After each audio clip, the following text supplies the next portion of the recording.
ഞാനിപ്പം കോഴിക്കോട് ബീച്ചിലാണുള്ളത്. അപ്പോൾ നമ്മൾ ഇലക്ഷനെല്ലാം കഴിഞ്ഞ് ഇനിയിപ്പോ നമ്മൾ റിസൾട്ട് അറിയാൻ വേണ്ടിയുള്ള ഒരു ആകാംക്ഷയിലാണ്. അപ്പൊ ശക്തമായിട്ടുള്ള ഒരു മത്സരം നടന്നിട്ടുള്ള ഒരു മണ്ഡലം തന്നെയാണ് കോഴിക്കോടും. അപ്പൊ നമ്മളിന്ന് കോഴിക്കോടുള്ള ജനങ്ങളോടൊന്ന് ചോദിച്ചറിയാൻ പോവാണ്, കോഴിക്കോട് ഈ പ്രാവശ്യം അവരാരെയാണ് കൊണ്ടുവരാൻ പോകുന്നതെന്നുള്ളത്. നമുക്കൊന്ന് പോയാലോ, ചോദിക്കാം. അത് പറയാൻ പറ്റൂല. ആർക്കാണ് ചാൻസ് കൂടുതലുള്ളതെന്ന് പറയാൻ പറ്റൂല. കൂടുതലും ചാൻസ് രാഘവേട്ടനായിരിക്കും. ആയിരിക്കും. പഠിച്ചോന്റെ വിധി പോലൊക്കെ വരും എല്ലാരും. ആര് ജയിക്കണമെന്നാണ് ആഗ്രഹം? അങ്ങനൊന്നുമില്ല. ആര് ജയിച്ചാലും നമുക്ക് എന്താ, ഞമ്മക്കൊക്കെ കണക്കന്നെ. ആര് ജയിച്ചാലും നമുക്ക് കണക്കന്നെ. ജയിക്കും. ഈ ഇളവരം കരി സാധ്യത കുറവാ.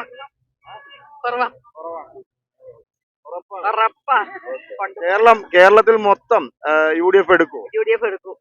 തൂത്തുവാരും. എവിടെങ്കിലും BJP ജയിക്കുമോ? BJPക്ക് ചാൻസ് ഇല്ല. തൃശ്ശൂര് ചിലപ്പം കൊണ്ടുപോയിക്കൂടാൻ ചാൻസ് ഉണ്ട്. എന്നാലും ഇവിടെയൊക്കെ ഞാൻ നോക്ക.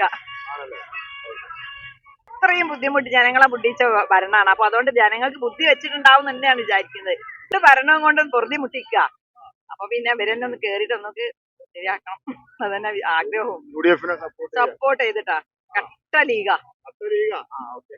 കോഴിക്കോട് കോൺഗ്രസ് തന്നെ.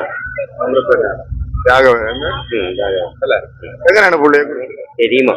കരീമും ഉണ്ട്, രാഘവനും ഉണ്ടല്ലോ. അല്ല, കരീം മറ്റേതല്ലേ, രാഘവൻ തന്നെ. പറഞ്ഞിട്ടാണെങ്കിൽ ഇപ്പൊ പൗരത്വ വിഷയമൊക്കെ ഉണ്ടായിട്ടേ നമ്മുടെ കോൺഗ്രസിന്റെ ആളുകളൊന്നും പറഞ്ഞിട്ടില്ല.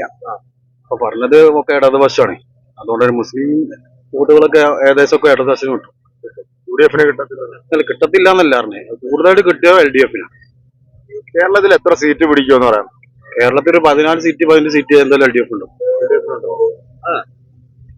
ഓ, ആർക്കൊപ്പായിരിക്കും? കോഴിക്കോട് UDF-നൊപ്പം. എന്താണ് അങ്ങനെ പറയാൻ? വെച്ചാല് നല്ലൊരു കാഴ്ചപ്പാടാണ്. ഇപ്പൊ എന്താ ഭരണം കൊണ്ട് വളരെ വിഷമത്തിലാണല്ലോ ഇപ്പൊ ഉള്ളത്. രാഘവട്ടന് ഭൂരിപക്ഷം കൂടാൻ ഒരു വ്യക്തിയാണ്, ഭൂരിപക്ഷം കൂടാം. അങ്ങനെ MD രമേശിന്റെ കാര്യത്തിൽ എന്താ പറയാനുള്ളത്? അതിന് പറയാൻ പറ്റില്ല. രണ്ടുപേരും ഈക്വലാണ്. അത് പറയാൻ പറ്റില്ല. ഇവിടെ പിന്നെ MD രമേശ് ഒരു വെല്ലുവിളി ഉയർത്തുന്നുണ്ടോ ഈ കോഴിക്കോട് മണ്ഡലത്തിൽ? അങ്ങനല്ല. കേരളത്തിൽ ഇപ്രാവശ്യം എവിടെങ്കിലും താമര വിരിയും? താമര വിരിയില്ല. അത് ഉറപ്പെന്ന് വെച്ചാല് ഇപ്പോഴത്തെ ഭരണഘടന അങ്ങനെ ആയിരുന്നു.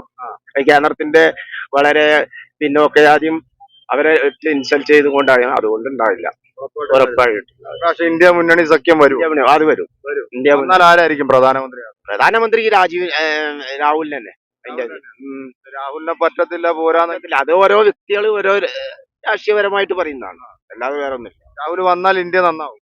ഇന്ത്യ നന്നാവും, ഉറപ്പാണല്ലോ. നമുക്ക് എല്ലാവർക്കും അറിയുന്ന കാര്യല്ലേ. അതെ, രാഘവന്. എന്താ അങ്ങനെ പറയാൻ? എന്റെ മനസ്സങ്ങനാണ്. ഈ പ്രാവശ്യത്തെ ആളുകളുടെ ഒരു മനസ്സിലിരിപ്പ് അങ്ങനെയാണ്. ആ സിറ്റുവേഷനിൽ രാഘവനാണ് ജയിക്കാനുള്ള ചാൻസ് കൂടുതൽ. ഇളമരം കരീമും ശക്തനായിട്ടുള്ള ഒരു സ്ഥാനാർത്ഥിയാണ്. പക്ഷെ ഇപ്പോഴത്തെ സിറ്റുവേഷൻ അനുസരിച്ചിട്ട് രാഘവന് കൂടെ നിൽക്കാനാണ് ചാൻസ് കൂടുതൽ. കേരളത്തിൽ ഇപ്രാവശ്യം എവിടെങ്കിലും താമര വിരിയും? ഒരു പ്രതീക്ഷയില്ല. അതാണ് കേരളത്തിൽ ജനങ്ങൾ അങ്ങനെ ചിന്തിക്കാത്തത് എന്താണ്? കാരണം ജനങ്ങള് കുറച്ചും കൂടി വിദ്യാഭ്യാസപരമായിട്ടും മറ്റുള്ള ചിന്താപരമായിട്ടും വളരെ മുന്നിലാണ് കേരളത്തിലെ ജനങ്ങൾ. അതുകൊണ്ടാണ് അങ്ങനെ പറയാനുള്ള കാരണം. MD രമേശ് ഇവിടെ ഏതെങ്കിലും ഘട്ടത്തിൽ വെല്ലുവിളി ഉയർത്തിയിട്ടുണ്ടോ? ഒരു വെല്ലുവിളിയും ഇല്ല. അപ്പൊ ഇന്ത്യ സഖ്യം വരികയാണെന്നുണ്ടെങ്കിൽ പ്രധാനമന്ത്രിയായിട്ട് ആരെയാണ് നമുക്ക് കൂടുതൽ പ്രതീക്ഷിക്കാൻ പറ്റും? രാഹുൽ ഗാന്ധിക്ക് പറ്റുമെന്ന് തോന്നുന്നുണ്ടോ? തീർച്ചയായിട്ടും. രാഹുൽ ഗാന്ധിക്ക് വേറെ ആർക്ക് പറ്റാണ്? രാഹുൽ ഗാന്ധി വന്നാൽ ഇന്ത്യ രക്ഷപ്പെടും. പിന്നെ തീർച്ചയായും രക്ഷപ്പെടും, ഉറപ്പാണ്. അത് ഉറപ്പ്. കോഴിക്കോട് രാഘവന്. കോഴിക്കോട് 90% കരീമിന്റെ കൂടെ ആയിരിക്കും. രാഘവട്ടന് സാധ്യത വളരെ കുറവാണ് ഇപ്രാവശ്യം. കാരണം വോട്ടിംഗ് പെർസെന്റേജ് വെച്ചിട്ടാണോ പറയുന്നത്? അതെ. വോട്ടിംഗ് പെർസെന്റേജ് ആളുകളെ ഒരു പൊതുവെയുള്ള ഒരു അഭിപ്രായം വെച്ചിട്ട്, എല്ലാ അഭിപ്രായം വെച്ചിട്ട് ഇപ്രാവശ്യം എതിരായിരിക്കും കോൺഗ്രസിനാണ് ഭൂരിപക്ഷം അഭിപ്രായം പറയുന്നത്. കേരളത്തിൽ ഇപ്രാവശ്യം LDF-ന് എത്ര സീറ്റ് കിട്ടുമെന്ന് പറയാൻ പറ്റും? ഏകദേശം 6 മുതൽ 10 വരെയുള്ള സീറ്റുകൾ ഉണ്ടാവും പ്രതീക്ഷിക്കുന്നത്.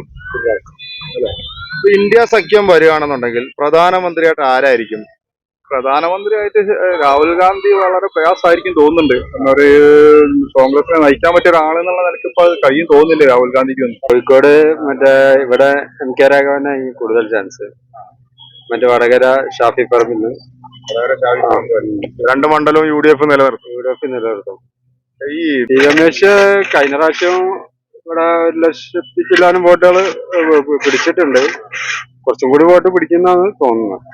ഒരു സ്ഥാനാർത്ഥി MT രമേശ് കോഴിക്കോടായതിനെ കൊണ്ട് കുറച്ചും കൂടി നല്ലൊരു ബന്ധമുണ്ടല്ലോ, അതുകൊണ്ടായിരിക്കും വോട്ടുകൾ കിട്ടാൻ ചാൻസ് ഉണ്ട്.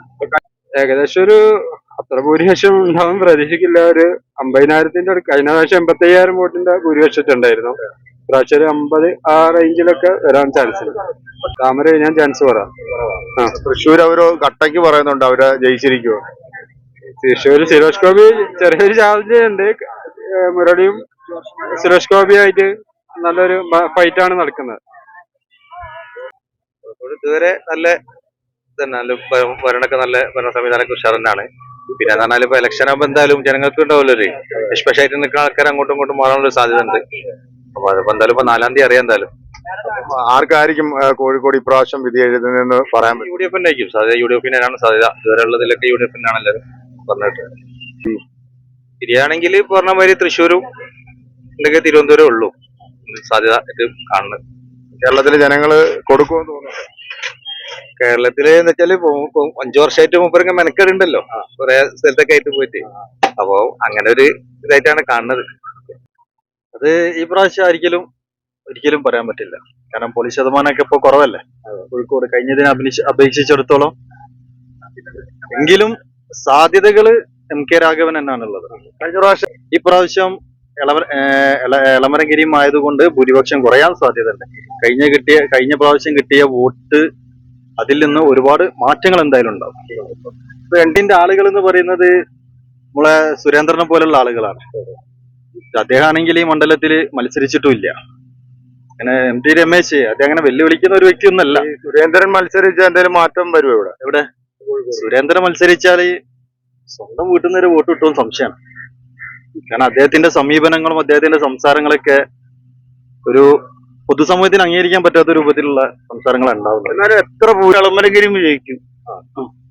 പിന്നെ കഴിഞ്ഞ പ്രാവശ്യം രാഘവനായിരുന്നു ഇവിടെ.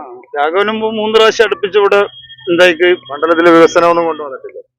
മണ്ഡലത്തിലെ വികസനമില്ല. ഞാനൊരു യഥാർത്ഥ ഒരു കറ കളഞ്ഞ ഒരു CPM-ന്റെ ഒരാളാണ്. ഈ പറയുന്ന ഈ സംഗതി എന്താന്നുള്ളത് ഒരു ഏകദേശം ഒരു ഐഡിയ ഇല്ല. പക്ഷെ എളമരഗിരി വിജയിക്കണം എന്നാണ് ആഗ്രഹം. കേരളത്തിൽ എങ്ങനെയാണ് പിന്നെ മൊത്തത്തിൽ ആരും മൊത്തമൊന്നല്ല, ഇന്ത്യ മുന്നണി ഭരണത്തിൽ കയറണം എന്നുള്ള ഇന്ത്യ മുന്നണി ഭരണത്തിൽ കയറണം എന്നാണ് അതും ആഗ്രഹം. വോട്ട് ചെയ്യേണ്ടത് CPM-ന്റെ റൂട്ടിൽ എളമരഗിരിമിനാണ്. എന്ത് കേരളത്തിൽ ഇപ്രാവശ്യം എവിടെങ്കിലും താമര വിരിയാനുള്ള ചാൻസ് ഇല്ലല്ലോ. ഇല്ല. തൃശ്ശൂര് വരെ കിട്ടൂല.